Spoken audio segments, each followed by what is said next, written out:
A finales de la década de los 50, Fidel Castro y su pequeño grupo de guerrilleros cubanos comenzaron una revolución que desafiaba los deseos de Estados Unidos de controlar el hemisferio occidental.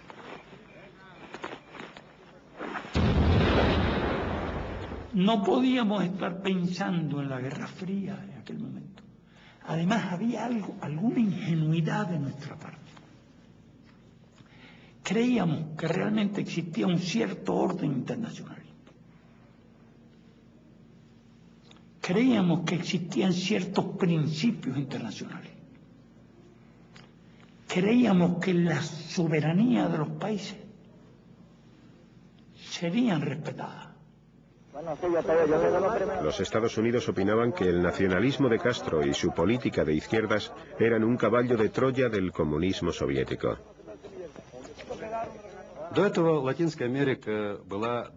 Hasta ese momento habíamos considerado a Latinoamérica como un continente distante, exótico, con el que prácticamente no teníamos relación alguna. La revolución cubana lo cambió todo.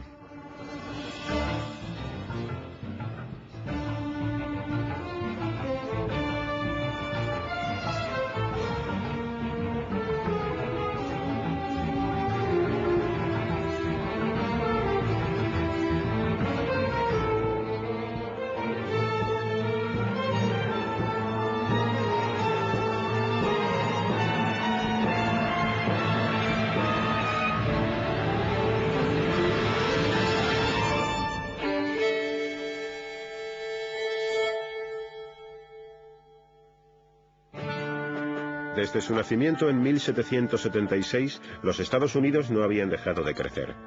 Donde no ondeaba su bandera, sus soldados o agentes intervenían a menudo. En los años 50, los guatemaltecos osaron desafiar a una compañía estadounidense que controlaba la mayor parte de su economía.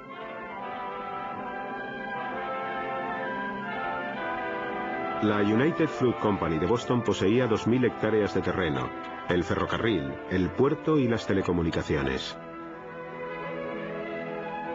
Pero muchos campesinos guatemaltecos encontraban difícil sobrevivir así. En 1950, Jacobo Arbenz fue elegido presidente.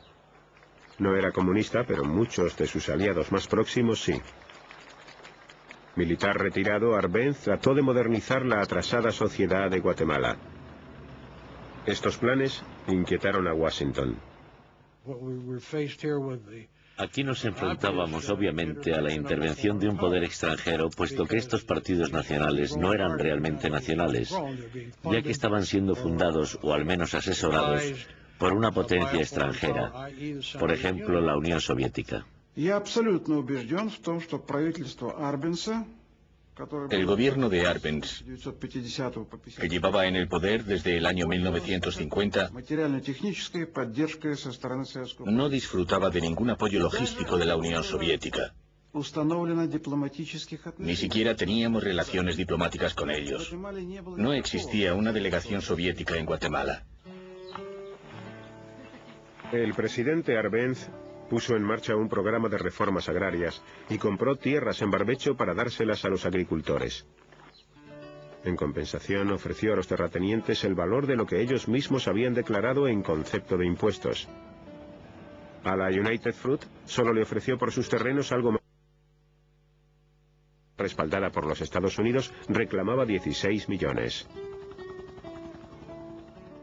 Vio que yo no me puse contento. Y me dijo que no te agrada la noticia. Entonces yo le dije, bueno, pero es que ahora vamos a tener que pelear en dos frentes.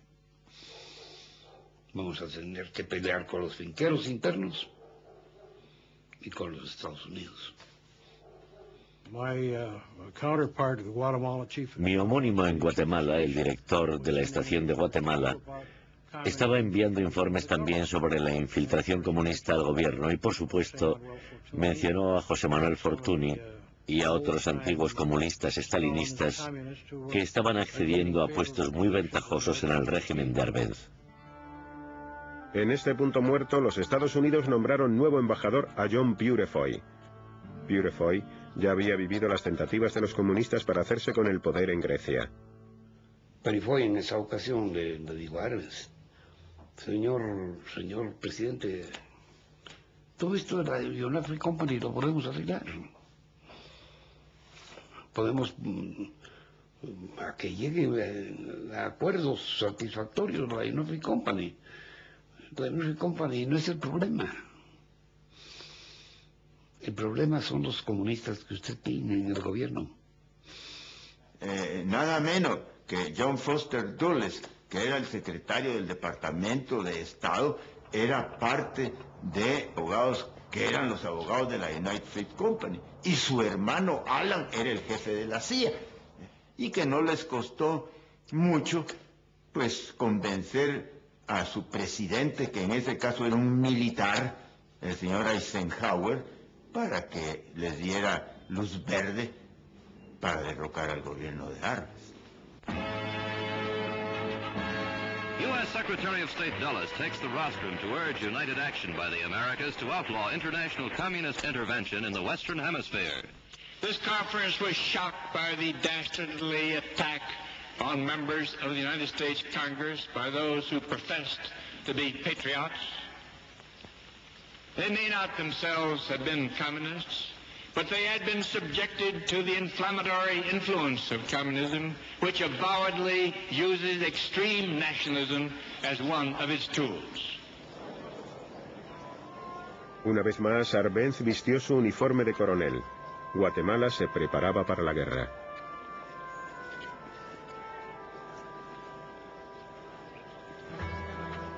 En Esquipulas, un importante santuario religioso en un país muy católico, la Iglesia contribuyó a organizar la oposición a Arbenz. PB Success era el nombre en código de una operación de la CIA que movilizó a exiliados, descontentos y campesinos para hacerles entrar en acción. Queríamos orquestar una campaña de terror para asustar a Arbenz en particular y también a sus soldados. Igual que los bombarderos Stuka alemanes aterrorizaron a la población de Holanda, Bélgica y Polonia al comienzo de la Segunda Guerra Mundial y dejaron a todo el mundo paralizado. Las Naciones Unidas se reunieron en una sesión de urgencia. La ciudad de Guatemala estaba siendo víctima de bombardeos aéreos y rebeldes procedentes de Honduras estaban invadiendo el país. La CIA hizo que cundiera el pánico, pero Washington negó cualquier responsabilidad.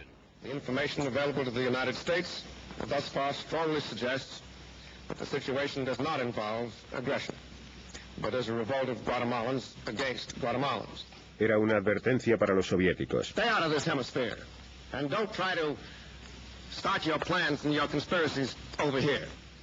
La campaña estadounidense del PB Success derrotó al gobierno en Guatemala. Arbenz y su esposa tuvieron que exiliarse. 9.000 de sus partidarios fueron detenidos y muchos de ellos permanecieron en la cárcel durante años, sin haber sido juzgados. Habiendo iniciado, hasta crearon comités anticomunistas, ¿verdad?